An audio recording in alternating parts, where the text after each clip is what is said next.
नमस्कार दोस्तों, आप सभी का स्वागत है टेक्नोलॉजी पार्क यूट्यूब चैनल पर। आज वर्ल्ड हेल्थ डे के अवसर पर हम बात करेंगे अपने हेल्थ की, महिला सेफ्टी और सुरक्षा की।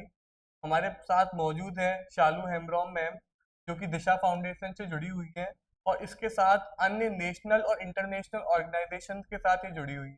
मैम, कृपया अपना इंट्रोडक्शन दीजिए। नमस्कार सभी को। मेरा नाम सालो हेम्ब्रोम है और पिछले 30 वर्षों से मैं महिलाओं की हेल्थ, बालिकाओं की हेल्थ और उनकी सुरक्षा और संरक्षण की दिशा में मैं काम कर रही हूँ। मैं टेक्नोलॉजी पार्क के अलव्य शर्मा को बहुत बहुत धन्यवाद दूंगी कि वर्ल्ड हेल्थ डे के उपलक्ष्य में इन्होंने एक जनरल डिस्कशन स्वास्थ्य के ऊपर रखा है। आज मैं ये बताना चाहूंगी कि वर्ल्ड हेल्थ डे एक बहुत विशेष और महत्वपूर्ण दिन है हम सभी भारतवासी के लिए, पूरे विश्व के लिए भी। कि आज दुनिया अगर पीड़ित है तो दो चीजों से पीड़ित है। एक तो दुनिया में अनएम्प्लॉयमेंट, बेरोजगारी पूरे छई हुई है, और दूसरा बहुत बड़ी समस्या है हमारी स्वास्थ्य।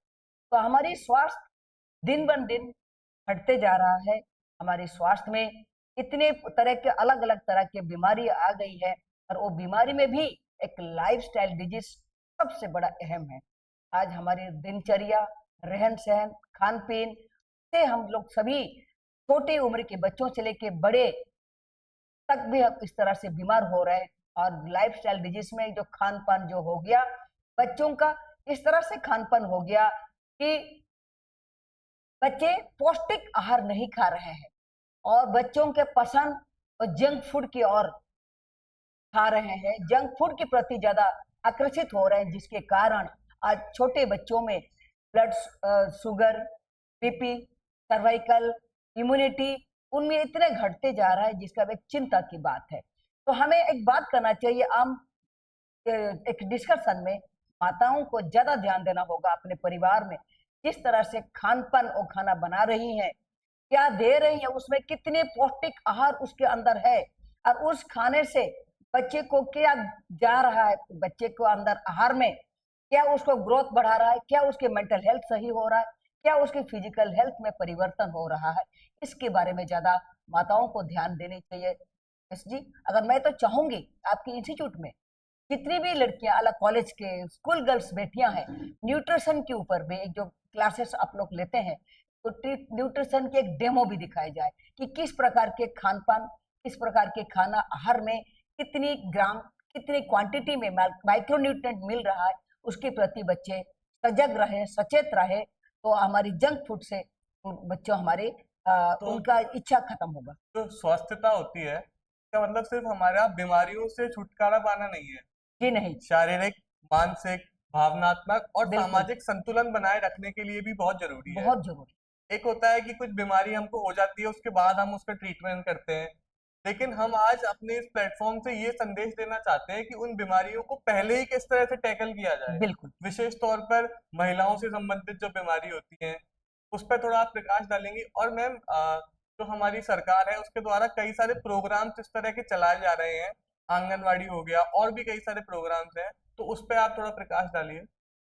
अब कैसे देखिए, हमारी इतनी बड़ी विश्व में इतने जनसंख्या हमारी बहुत बड़ी प्रॉब्लम है, और हम अगर हर एक चीजों को सरकार के ऊपर ही डालेंगे कि सरकार हमें मुहैया कराए, हॉस्पिटल दे, दवाई दे, फ्री वितरण करे, ये संभव नहीं है। और इतने सारे आबादी में अगर हम भरोसा पे रहेंगे तो हम सबसे पहले मैं कहूंगी, हम बीमार होने के बाद ट्रीटमेंट तो लेने की उम्मीद हम कर रहे हैं कि अगर अचानक ऐसे बीमार हो गए तो ट्रीटमेंट लेना पड़ेगा। असाध्य बीमारी, कैंसर जैसे बीमारी अगर हो गया तो हमें ट्रीटमेंट लेना पड़ेगा। लेकिन जनरल बीमारी, बीपी है, शुगर है, साइटिका है, आपके एनीमिक है, इस तरह की चीजें ज्यादातर माँ और बहनों में, बच्चों में देखने को मिल रहा है, जो कि अपने हाथ में है हम बीमार ना हो।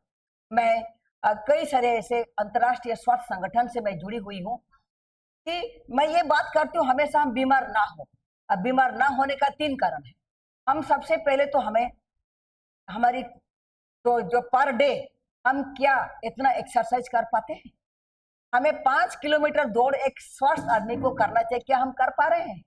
क्या हमें न्यूट्रिशन खान पान करना चाहिए, क्या हम ले पा रहे हैं? क्यों हर एक चीज में आजकल केमिकल, हम फसल उगा रहे हैं उसमें केमिकल का छिड़काव कर रहे हैं, सब्जी हो, फल हो, दूध हो, हर एक चीज में अडल्ट्रेशन हो गया। तो हमें उस खान पान में इतना केमिकल युक्त होने के कारण हम बीमार हो रहे हैं, और तो हमारे हाथ में है कि हमें उस तरह की चीजें नहीं ले जिससे हम बीमार ना हो। एक इस तरह की डिवाइस बहुत सारे चीज आ गए जिससे मैं तो यूज करती हूँ, ब्लड सर्कुलेटरी मसाजर, जिससे पूरे ब्लड को, पूरे बॉडी को पूरी एक्सरसाइज कराता है, पूरे ब्लड को इस तरह से सर्कुलेट करता है, तो जिससे हम कभी बीमार नहीं हो। तो एक यंग लोग, लड़कियां, परिवार में इस तरह से चीजें करें ताकि हम बीमार नहीं हो। और खान पान सबसे बड़ी चीज है कि माइक्रोन्यूट्रिएंट चीज को हम खाएं, विटामिन मिनरल्स हमारी बॉडी को जो चाहिए, 11 मिनरल्स, 9 विटामिन जो बॉडी को चाहिए, अलग अलग फलों में मिलता है, अलग अलग रंगों में मिलता है, अलग अलग अंकुरित आहार में मिलता है। हमें ऐसी चीजों को खाने चाहिए हर एज ग्रुप के कैटेगरी के, विशेष रूप से lactating mother and pregnant lady and adolescent girls, इनको तो लेना ही चाहिए क्योंकि वो फ्यूचर मदर है।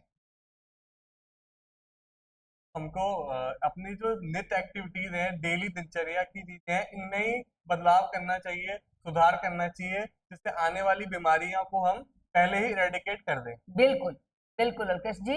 और सबसे पहले तो जो आजकल फूड हैबिट्स हम सबके अंदर जो आ गया, जंक फूड खाने के, जो बाहर का स्ट्रीट फूड खा रहे हैं, वो हाइजीनिक नहीं है, उसमें अडल्ट्रेशन, बहुत ज्यादा अडल्ट्रेशन है। जो मोमोज, बर्गर, पिज्जा और कोल्ड ड्रिंक्स, जो हमारी यंग जनरेशन आदी हो गए हैं, जो हमारे शरीर के लिए, हमारे हार्ट के लिए, हमारे लिवर के लिए एक बहुत खतरनाक है। आज इस तरह देखने को मिल रहा है कि छोटे छोटे बच्चों को हार्ट अटैक होकर डेथ हो रहा है।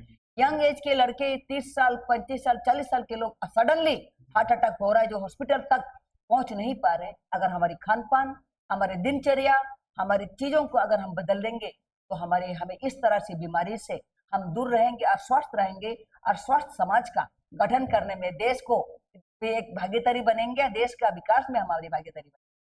इस प्रोग्राम के जरिए मैं एक और बात बताना चाहता हूँ, जैसा कि आपने बताया कि न्यूट्रिएंट्स का ध्यान रखना बहुत जरूरी है, बिल्कुल और ज्यादातर लोगों को इसकी संपूर्णतः जानकारी है ही नहीं। बिल्कुल तो एक गुजारिश मैं ये करना चाहूंगा कि हम सब क्या चीज कर सकते हैं अभी। 10% ऑयल, कुकिंग ऑयल, जैसे जो हम सब्जियों में डालते हैं, घी जिससे अपन रोटियों को चपड़ते हैं, उसको 10% से कम करने की कोशिश करें हर घर में। जी हाँ। देखिए आजकल करेक्ट में हम लोग का परिवार में टेस्ट फूड बनाने के चक्कर जी में जी बहुत ज्यादा ऑयल यूज करते हैं। और ऑयल अब क्या है, और पूरी कचौड़ियाँ, जो हमारी सफोला रिफाइंड ऑयल, जो रिफाइंड ऑयल 12 प्रकार के केमिकल यूज करने के बाद वो रिफाइंड की जाती है। आप सोचिए हमारी बॉडी के लिए क्या इतना केमिकल हम कंज्यूम कर पाएंगे। अब जब रिफाइंड डब बनती है, जो इतना प्रोसेस 12 स्टेज तक प्रोसेस करते करते वो हम लोग एक खाने लायक होता है। और उस चीजों से पूड़ियाँ, सब्जियां अगर बनेंगे तो हम हेल्दी कभी नहीं रहेंगे। और हमारी फूड हैबिट्स में हम कम कर दे मसाला, ऑयली, और ज्यादातर अंकुरित आहार, अमाइलेज ज्यादातर बना करके खाएं, सलाद ज्यादातर खाएं, ग्रीन लीफी वेजिटेबल खाएं। और इस तरह से चीजें खाने से हमारे दिनचर्या में भी हम शामिल करेंगे तो हमें जो लीवर के प्रॉब्लम, हार्ट अटैक की प्रॉब्लम, एनीमिक की जो प्रॉब्लम, हम इन सारी चीजों को अपने घरेलू स्तर में ही हम दूर कर पाएंगे। खान पान के साथ आपने हमें बताया कि नित एक्सरसाइज करने की भी कितनी इम्पोर्टेंस है। बहुत तो इम्पोर्टेंट। मैम, जिस तरह से आप जैसी जुझारू और सामाजिक महिला, जो वर्किंग वुमेन है, उसके लिए आप कुछ इस तरह का बता सकते हैं कि दिन में कुछ टाइम निकाल के वो ये इस तरह की फिजिकल एक्टिविटी कर सकें। बिल्कुल। देखिए दिनचर्या, महिलाओं तो सुबह 3 बजे से उठती हैं, ग्रामीण क्षेत्र में महिलाएं 3 बजे से उठती हैं, शाम को रात रात 11-12 बजे सोती हैं। लेकिन आप ये देखिए उन महिलाओं की बीमारी तो नहीं, उनका दिनचर्या तो अच्छा होता है, लेकिन ये सबसे ज्यादा कुपोषित वही महिला होती हैं जो सुबह 3 बजे से रात को 11, क्योंकि उनके खान पान में जितना फूड किलो कैलोरी का आवश्यकता जो होती है एक अडल्ट पर्सन की, 2970 किलो कैलोरी पर डे की आवश्यकता, वो तो पूर्ति नहीं हो पाती है। ये सबसे पहले वो बनाएंगे, सबसे लास्ट में खाती है। और खाती वो है जो पौष्टिक युक्त आहार नहीं होता, कंप्लीट जो बैलेंस डाइट जिसको कहते हैं, वो नहीं खाती है। 2 रोटी खा लिया 11 बजे और रात का शाम को 8-9 बजे फिर खाएगी 2 रोटी चटनी से, वो पर्याप्त नहीं है हमारी बॉडी के लिए। हमारी बॉडी की ग्रोथ के लिए हमारी फैट भी चाहिए, मिनरल्स भी चाहिए, अब कार्बोहाइड्रेट्स भी चाहिए, प्रोटीन भी चाहिए। तो हर एक चीज, दूध, दही, छाछ, और अब कंप्लीट आहार, ग्रीन लीफी वेजिटेबल भी अगर खाएंगी तो बैलेंस डाइट कंप्लीट होगा, ताकि वो महिला सही रहेंगे और अपने लिए समय नहीं निकालती है। महिलाएं जितने भी काम हो, 1 घंटा अपने लिए नित्य एक्सरसाइज करें।